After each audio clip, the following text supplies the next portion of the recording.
Usually, a mixture of overwhelming joy and anxiety accompanies the release of an offender.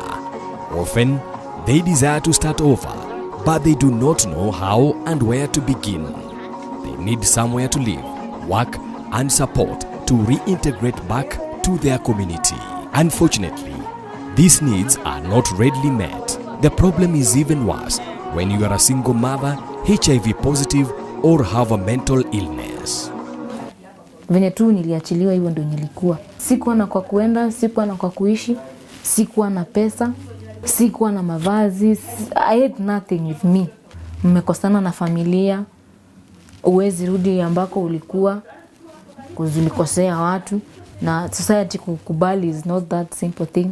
So life haikuwa that simple. My name is Leslie Shiruha and I'm a counseling psychologist by profession. I am here today for our weekly prison visits where we do counseling to the inmates and give them the psychosocial support that they need for the various issues that they go through. Anxiety is a major issue among the inmates. Some of them are not very sure about the condition they are in at the moment. They are not very sure about the eventuality and how to go through them. So that's one of the issues. Number two issue is about self-esteem. Because of the issues that have brought them here, they have ended up to have low self-esteem. And those are some of the issues that we address here. My name is Iregi Mwenja. I am the founder and the CEO of a psychiatric disability organization.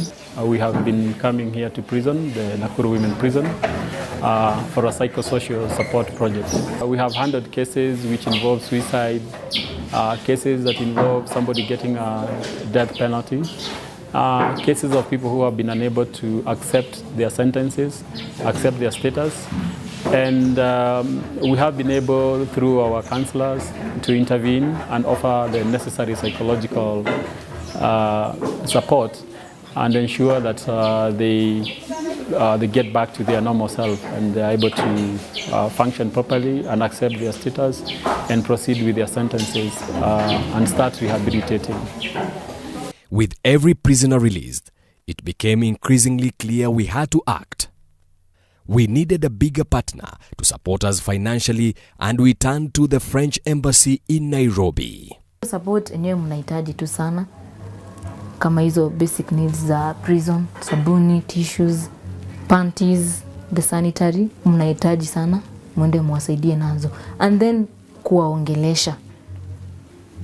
But they need a lot of talk. Kuongeleshwa tu sana. Juu ile time ule mtu ako mahali pale, ako congested akili, anawaza mambo mingi na hakuna venye atatoka hapo ende afanye hiyo mambo.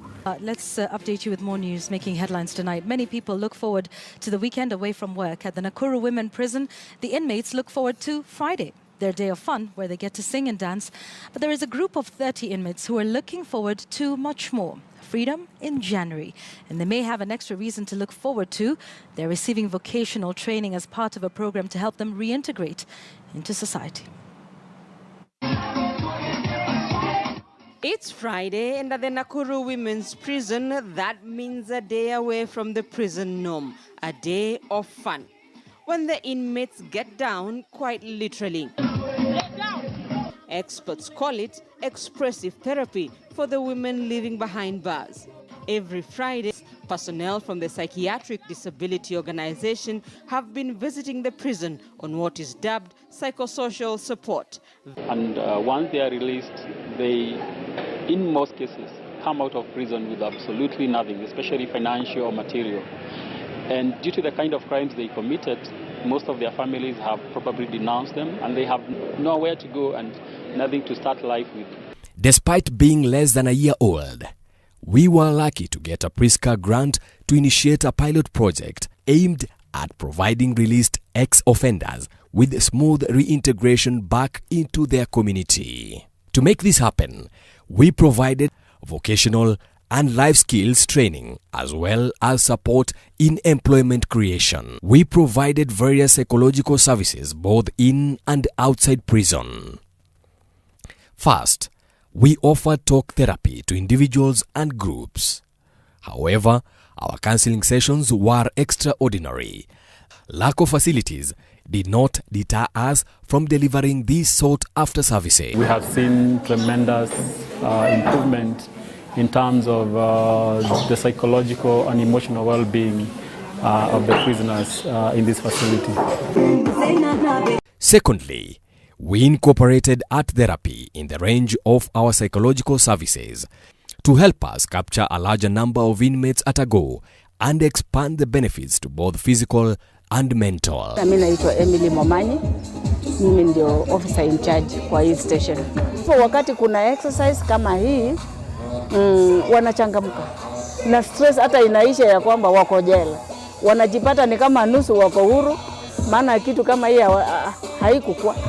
We took note of the feedback we received from inmates and agreed that we needed to make the project more sustainable by training inmates serving long sentences as peer counselors so that counseling services are available 24/7. The other activity we did after listening to the inmates was the Miss Nakuru Women Prison Talent Show and Beauty Pageant. On economic empowerment, we provided inmates with vocational skills. These are baking and pastry, detergent and soap making, business incubation and entrepreneurship training, and restaurant service. After successfully undergoing training in prison, we provide the ex-offenders with material and financial support to start businesses. These included hairdressing, baking, and fruit kiosks. At the end of the project, the results made us proud. A total of 107 inmates received training on baking and pastry, restaurant service, soap and detergent making, business incubation and entrepreneurship and life skills. We had conducted 37 psychosocial home visits and 46 prison psychosocial visits in order to promote mental wellness and reconcile inmates with their families.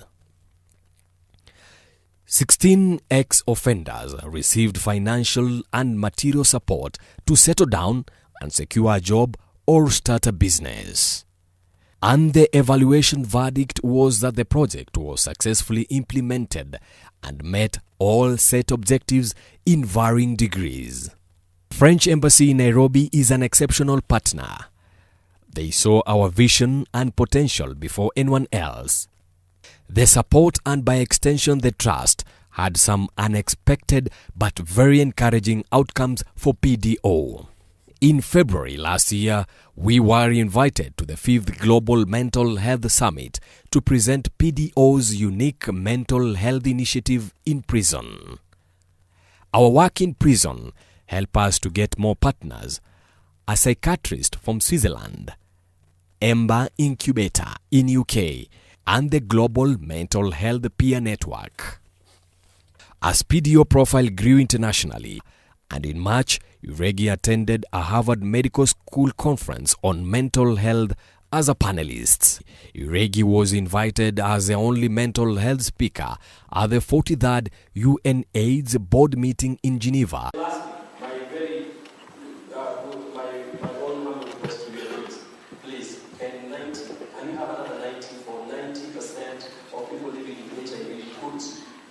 Psychosocial support or other psychosocial support.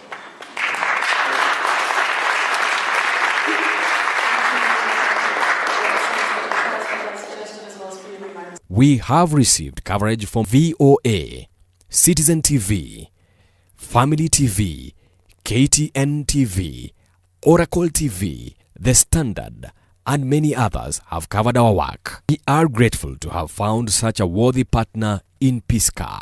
Asante sana. Nawaambia wa French Embassy waendelee na huo moyo.